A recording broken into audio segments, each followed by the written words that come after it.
চলে এলাম কুষ্টিয়া বাইপাস, যেখানে বঙ্গবন্ধুর ছবি ছিল এই মোড়ে, এখানে ভেঙে আবার এর ছবিটা করা হয়েছে এখন। বিশাল সুন্দর, আসলে কুষ্টিয়াটাকে এত সুন্দর করে সাজাইছে।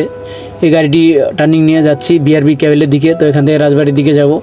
অনেক সুন্দর মনোরম পরিবেশ করে দেওয়া হয়েছে। আসলে রাস্তাটা আগে সিঙ্গেল ছিল, এখন ডাবল 4 লাইন করছে, অনেক সুন্দর দেখা যাচ্ছে। বিদ্যুতের ব্যবস্থা করা হয়েছে, ওই যে বিদ্যুৎ, সৌরবিদ্যুৎ লাইটিংগুলো রাত্রে জ্বলে, অনেক সুন্দর।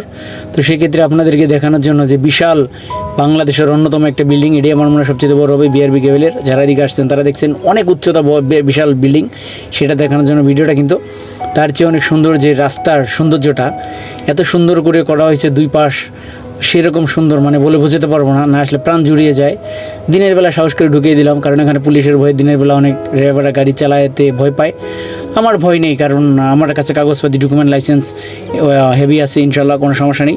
তো সেক্ষেত্রে পুলিশে আমি ভয় পাই না।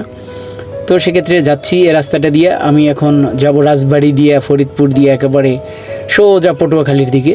তো রাস্তাটা অন্যরকম, দেখে খুব সুন্দর লাগলো পরিবেশটা, যে বাংলাদেশের সবগুলো জায়গা যদি এমন হতো ইনশাল্লাহ